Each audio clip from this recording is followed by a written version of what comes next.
जिस देश में इंटर पास व्यक्ति यूपीएससी वालों को पढ़ा रहा हो, उस देश में अगर 200 रुपया का माइक लेकर के कोई पत्रकारिता कर रहा है तो कोई गलती नहीं कर रहा है। मीडिया का स्तर बहुत गिर गया है। इसका पूरे दुनिया में 156वां रैंक है। तो अब आपको हम बताते चले कि भारत की जनसंख्या जो है वो 1400 मिलियन है और 1400 मिलियन की जनसंख्या में 287 मिलियन जो है अनपढ़ लोगों की संख्या है और दुनिया का 37% निरक्षर जो है वो भारत में है। आप समझ लीजिए कि ये कितना बड़ा आंकड़ा है। तो उस हिसाब से तो भारत के जितने भी शिक्षक हैं उनको चटाई पर से कूदकर जान दे देनी चाहिए कि यादव का जमीन है तो उसको नहीं हड़पना है, कोई दिखा दे।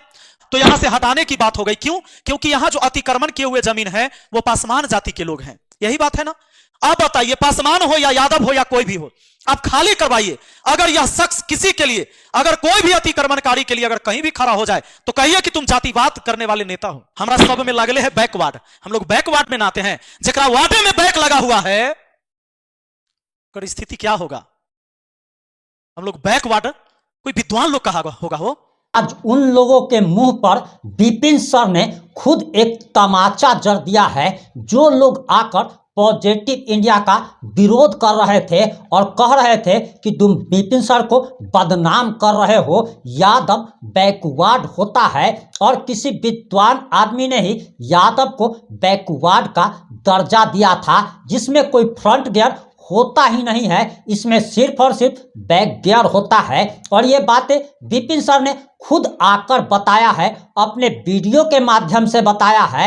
और हमने जो सच्चाई आज सुबह में लाइव आकर बताया था कि दरअसल वहाँ जो झगड़ा है वो दो जातियों के बीच में एक झगड़ा उत्पन्न हो गया है। और आखिर पूरा मामला क्या है और आखिर विपिन सर ने क्या सच्चाई बता दी है, पॉजिटिव इंडिया के खबर पर खुद विपिन सर ने मुहर लगा दी है। इसके साथ ही साथ विपिन सर ने कई सारे अहम खुलासे कर दिए हैं और आज की ये रिपोर्ट काफी खास होने वाली है।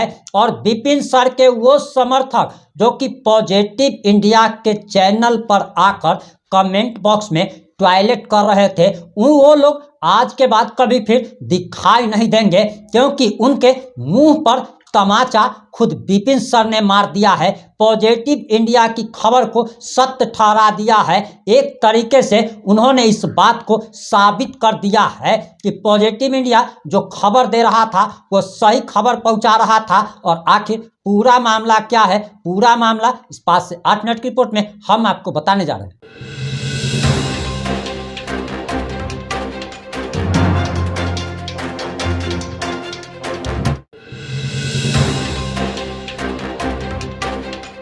नमस्कार, मैं प्रिंस कुमार सिंह और आप देख रहे हैं पॉजिटिव इंडिया। अगर अभी तक आपने चैनल को सब्सक्राइब नहीं किया है तो खबरों से अपडेट रहने के लिए कृपया चैनल को सब्सक्राइब कर लीजिए। और जो लोग ऑलरेडी कर चुके हैं उन तमाम लोग को सहृदय धन्यवाद। अब वापस आते हैं अपनी खबर पर और आपको बताते चले कि आज सुबह में हम लाइव आए थे और लाइव आकर हमने उन दो जातियों का आपको नाम इसलिए नहीं बताया था क्योंकि पॉजिटिव इंडिया चैनल को तो हर जाति हर धर्म के लोग देखते हैं, लेकिन जब विपिन सर ने अब खुलकर उस जाति का नाम बता दिया है तो अब हम भी बता देते हैं कि विपिन सर ने साफ तौर पर हमने जो खबर चलाई थी और कहा था कि कुछ जो जमीन है, जो सरकारी जमीन है, उस पर दलित लोगों का यानी कि पासवान जाति के लोगों का अवैध कब्जा है, तो कुछ जो सरकारी जमीन है उस पर यादव जाति के लोगों का अवैध कब्जा है। और दलित जहां पर अवैध कब्जा है वहां पर पंचायत भवन का निर्माण होना था।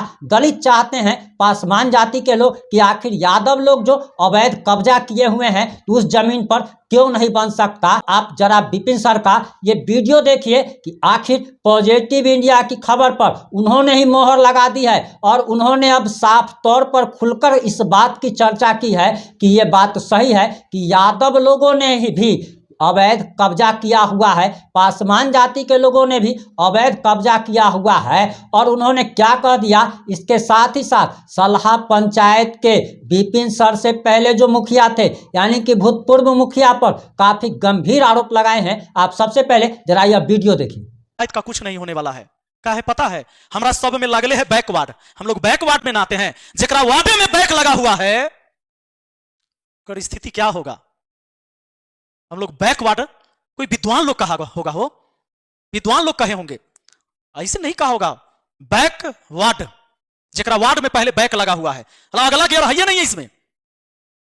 जय हिंद साथियों, जैसा कि आप जानते हैं कि पहले कोई घटनाएं होती थी या सरकार की कोई योजनाओं के बारे में चर्चा होनी होती थी तो लोग न्यूज देखता था, ताकि न्यूज देख के ये पता चले कि हुआ क्या है।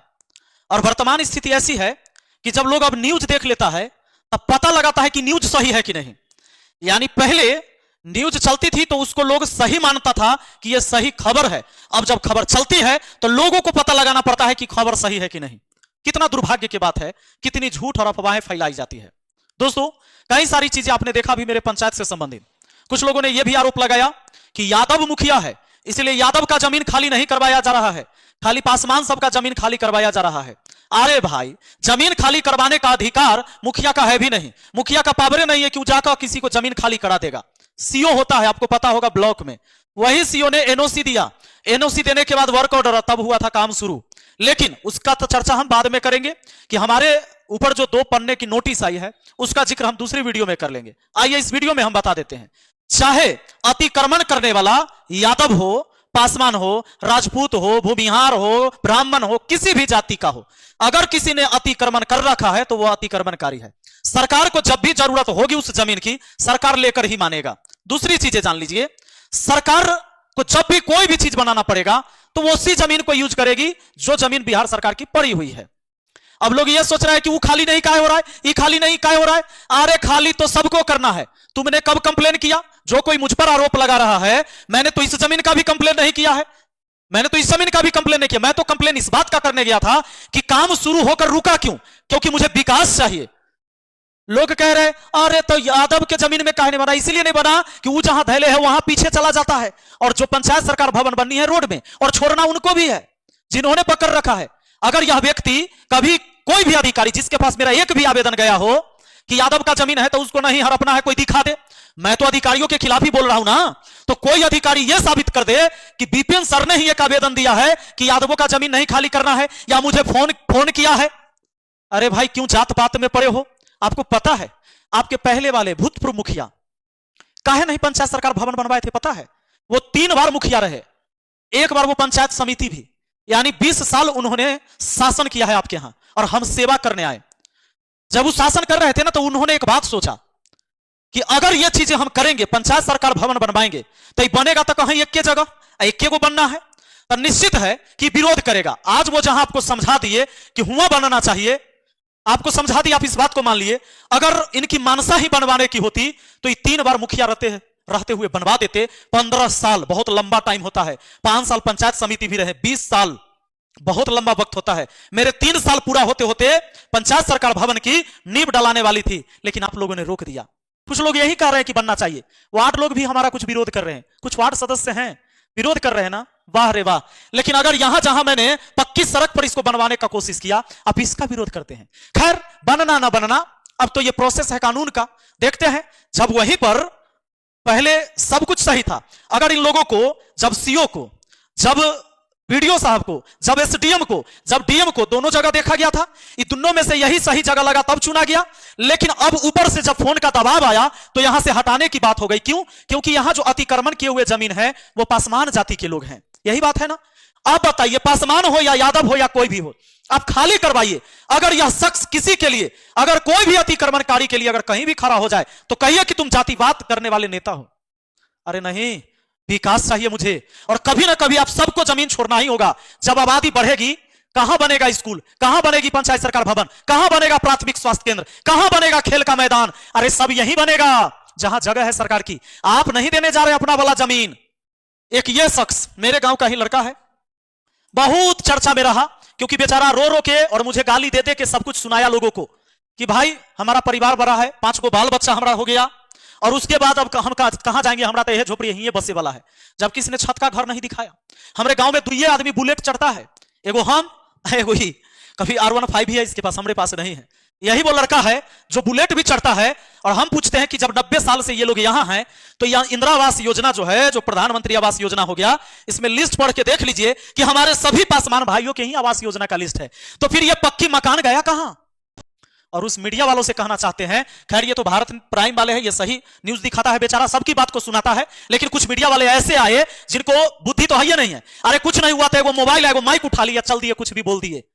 आपने विपिन सर का वीडियो देख लिया होगा, अब आपको समझ में आ गया होगा कि पॉजिटिव इंडिया जो बता रहा था वो एकदम सत्य बात बता रहा था। वहीं अब आपको बताते चले कि बहुत सारे लोगों का ये कहना है, और अक्सर विपिन सर भी ये कहते रहते हैं कि मीडिया का स्तर बहुत गिर गया है, इसका पूरे दुनिया में 156वां रैंक है। तो अब आपको हम बताते चले कि भारत की जनसंख्या जो है वो 1400 मिलियन है, और 1400 मिलियन की जनसंख्या में 287 मिलियन जो है अनपढ़ लोगों की संख्या है, और दुनिया का 37% निरक्षर जो है वो भारत में है। आप समझ लीजिए कि ये कितना बड़ा आंकड़ा है। तो उस हिसाब से तो भारत के जितने भी शिक्षक हैं उनको चटाई पर से कूदकर जान दे देनी चाहिए, क्योंकि भारत में 287 मिलियन लोग, 1 2 5 10 मिलियन नहीं भैया, 287 मिलियन लोग अनपढ़ है, जबकि भारत की जनसंख्या 1400 मिलियन है। तो अक्सर जो लोग ये सवाल करते हैं और आकर कहते हैं कि कोई भी पत्रकार जो है बिका हुआ है, और बहुत सारा, तो दूसरे पत्रकार का तो हमको नहीं पता, लेकिन अगर पॉजिटिव इंडिया को अगर आप ये कहने आइएगा तब आपको भी आईना जरूर दिखाया जाएगा कि आपको भी, आप पर भी कुछ जिम्मेवारी बनती है, और उन शिक्षकों पर भी जिम्मेवारी बनती है जो कि अपने आप को शिक्षक होने का दावा करते हैं। और आपको बताते चले कि मीडिया के बारे में अक्सर कहा जाता है कि मीडिया चैनल वाले लोग जो है एगो मोबाइल और 200 रुपया के माइक उठाकर चल देते हैं। मैं उन लोगों से कहना चाहता हूं कि आजकल तो अनपढ़ लोग भी टीचर का काम कर रहे हैं। अब जरा सोचिए कि जिस देश में 10th पास यानी कि मैट्रिक पास और इंटर पास व्यक्ति यूपीएससी वाले को पढ़ा रहा हो, तो उससे आप समझ सकते हैं। तो जिस देश में इंटर पास व्यक्ति यूपीएससी वालों को पढ़ा रहा हो, उस देश में अगर 200 रुपया का माइक लेकर के कोई पत्रकारिता कर रहा है तो कोई गलती नहीं कर रहा है। जिस देश के 287 मिलियन लोग अनपढ़ गवार हो, तो वहां के क्या शिक्षक को उस हिसाब से तो चटाई पर से कूदकर जान दे देना चाहिए। इस पर आपकी क्या प्रतिक्रिया है? अपनी प्रतिक्रिया जरूर दीजिएगा। जुड़े रहे हमारे साथ। जय हिंद, जय भारत।